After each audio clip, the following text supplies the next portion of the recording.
लेकिन मुझे एक और चीज के ऊपर बहुत ज्यादा खदशा है, और वो खदशा ये है कि खाना जंगी की तरफ ना चला जाए मामला। सऊदी अरेबिया और इंडिया के बारे में अगर मैं बात करूं इंडिया की, तो इंडिया की एक प्राइवेट कंपनी है जिसका नाम है कल्याणी ग्रुप्स, हथियार बनाती है प्योरली मेड इन इंडिया के बने हुए। अब सऊदी अरेबिया ने इंडिया को अप्रोच किया है कि उन्हें चाहिए प्योरली मेड इन इंडिया के बने हुए हथियार। इसके लिए सऊदी अरेबिया पे करेगा इंडिया को $155 मिलियन। लॉन्ग मार्च से सऊदी वलीअहद का दौरा मुतासिर हो सकता है। इमरान खान चाहते हैं कि मुल्क डूब जाए। अगर अवाम आमने सामने आ गई, हाथ से मामला निकल गया, तो फिर क्या करेंगे? वजारत पेट्रोलियम हुक्काम ने पेट्रोलियम कमेटी को साफ साफ बता दिया, कहा प्लेयर बता दें गैस इस बार किसी को नहीं मिलनी। ना सिर्फ सऊदी अरेबिया बल्कि यूएई ने भी इंडिया के हथियार लेना शुरू कर दिए थे। अमेरिका के साथ भी डील हो चुकी है इंडिया की। मोटरवे के ऊपर लंबी कतारें बनी हुई हैं, लोग शहर अपने शहर को या जिस जगह पर जाना चाह रहे हैं वहां पहुंच नहीं पा रहे हैं। मेरा ख्याल है आपके मौजूदा हुक्मरानों में घबराहट की लहर तेजी से जारी है। बट साहब ये तो मेरा, आप समझते हैं कि ये उस वक्त से जारी है? आपको लगता है जिस तरीके से पूरे वर्ल्ड में अब इंडिया को प्रेफर कर रहे हैं लोग, क्या पाकिस्तान इंडिया के मुकाबले पर किसी भी सेक्टर में आ सकता है? नमस्कार दोस्तों, हमारे चैनल में आपका स्वागत है। आज के इस वीडियो में दोस्तों बात हो रही है भारत के मेड इन इंडिया प्रोग्राम को मिली एक बहुत बड़ी सफलता के बारे में। दरअसल भारत के अब खास दोस्त बन चुके और मुस्लिम देश सऊदी ने भारत की स्वदेशी तोप के लिए $155 मिलियन का ऑर्डर दिया है। जी हाँ दोस्तों, ये कहीं ना कहीं बताता है अब दोस्तों इस ऑर्डर से दो मैसेज बिल्कुल ही क्लियर हो जाते हैं। एक तो कि भारत और सऊदी के रिश्ते बहुत ही ज़्यादा मजबूत हो चुके हैं कि अब दोनों के बीच में हथियारों को लेकर भी डील होने लगी है, और दूसरा भारत के जो हथियार है वो पूरी दुनिया में अपना नाम अब बना चुके हैं।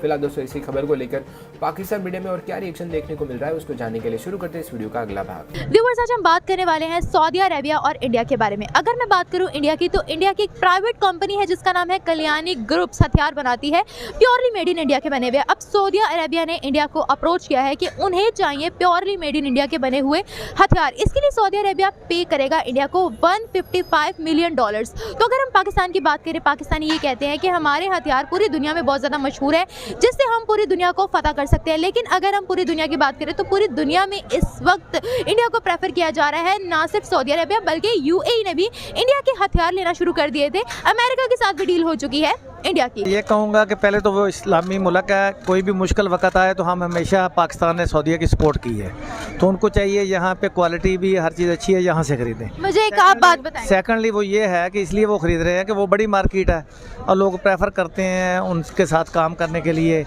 लेकिन मेरी राय में इस्लामी मुल्कों को थोड़ा ख्याल करना। अच्छा, आप मुझे ये बताएं, जहाँ से इस्लामी मुल्कों को भी फायदा होगा वो वहीं पे जाएंगे। आपने बोला कि हमने सऊदीया की मदद की है। अगर हम बात करें हमारी गल्फ कंट्रीज की, इस्लामिक कंट्रीज की, तो क्या लगता है जब भी वो क्राइसिस में होती हैं पाकिस्तान ने कितनी को हेल्प की है? आप मुझे खुद बताएं। पाकिस्तान तो मैक्सिमम, बल्कि हेल्प ही पाकिस्तान करता है उनको। पाकिस्तान तो खुद हेल्प नहीं मांगता। नहीं, वो तो लोन की शक्ल में देते हैं, कभी पैसे की चाहिए वो देते हैं, लेकिन जो फिजिकली पाकिस्तान में इस वक्त क्या जो सिचुएशन हमारी है, जीडीपी की जो सिचुएशन हमारी इकोनॉमी की है, इंडस्ट्रीज की, आपको क्या लगता है?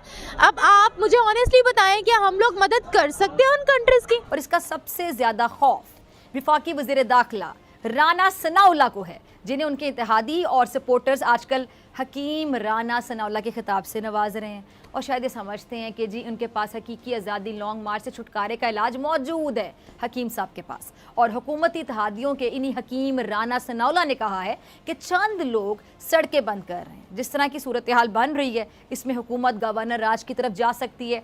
पुलिस दोनों तरफ से बैरियर लगाकर एहतजाज करने वालों की हिफाजत कर रही है। पंजाब और केपीके में गवर्नर राज लगाना चंद हफ्तों की बात है। अच्छा, विफाकी वज़ीर दाखिला साहब ने यह भी कहा कि लॉन्ग मार्च से सऊदी वलीअहद का दौरा मुतासिर हो सकता है।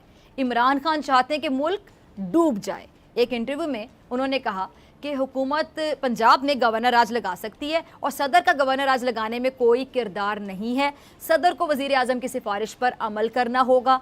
अगर गवर्नर राज लगाने के लिए सदर नहीं राज तो कायम मुकाम सदर भी आ जाएगा। कैपिटल इस्लामाबाद की तरफ आने वाले रास्तों को बंद किया गया पाकिस्तान तहरीक इंसाफ की जानिब से, और रावलपिंडी और इस्लामाबाद के बीच में आमदोरफ्त तो बेहद मुश्किल हो चुकी है। ये जुड़वा शहर है, रावलपिंडी में रहने वाले इस्लामाबाद में काम करते हैं, इस्लामाबाद में रहने वाले रावलपिंडी में काम करते हैं, और इसी तरीके से तकरीबन 8 से 9 लाख गाड़ियां इस्लामाबाद का रुख करती हैं रावलपिंडी के थ्रू रोजाना के बुनियादों के ऊपर।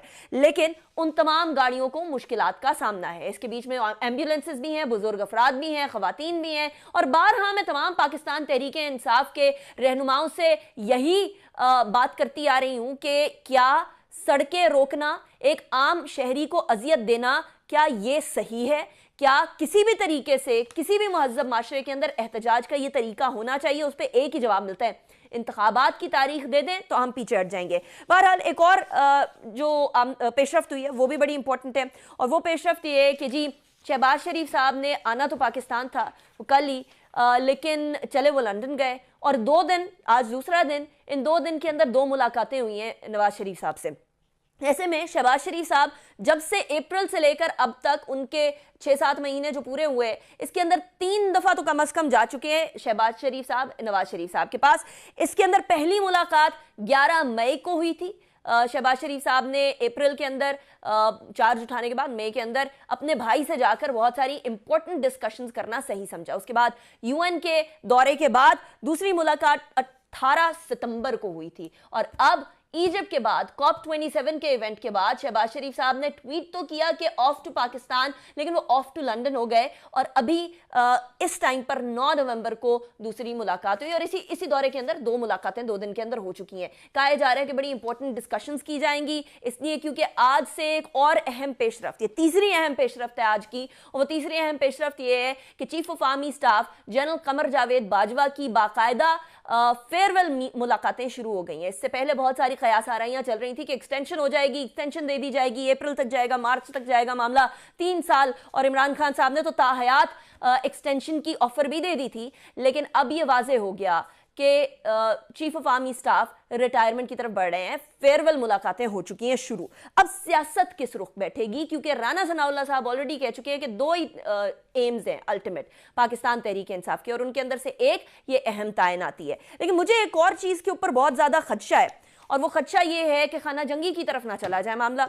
वो इसलिए क्योंकि राना सनाउल्लाह साहब इंटीरियर मिनिस्टर ने एक बात फरमाई है, और वो बात, वैसे तो राना साहब बहुत सारी ऐसी बातें कर जाते हैं जिसकी वजह से ऐसे लगता है कि मामला गड़बड़ की तरफ ही चला जाएगा, लेकिन उन्होंने कहा है कि मेरी मुस्लिम लीग नून के मकामी रहनुमाओं से और अराकीन असेंबली से अपील है कि वो अवाम को मुश्किलात से निकालने में अपना किरदार अदा करें। अभी I am reading as is, जो राना साहब ने कहा है वो मैंने आपके सामने रख दिया है। अवाम को किस तरीके से निकालें? क्या पाकिस्तान तहरीक इंसाफ के कारकुनान और PMLN के कारकुनान आमने सामने आने वाले हैं? इससे पहले भी राना सनाउल्लाह साहब अपनी कल की प्रेस ब्रीफिंग में भी कह चुके हैं कि अगर अवाम आमने सामने आ गई, हाथ से मामला निकल गया, तो फिर क्या करेंगे? तो क्या मामला वाकई में वहीं जा रहा है?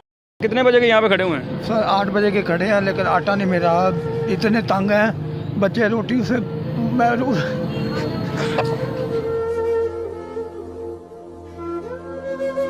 इंडिया में फ्री फूड ग्रेन स्कीम चल रही थी, लेकिन अब इंडियन गवर्नमेंट ने इस बजट में 2 लाख करोड़ रुपया एलोकेट करते हुए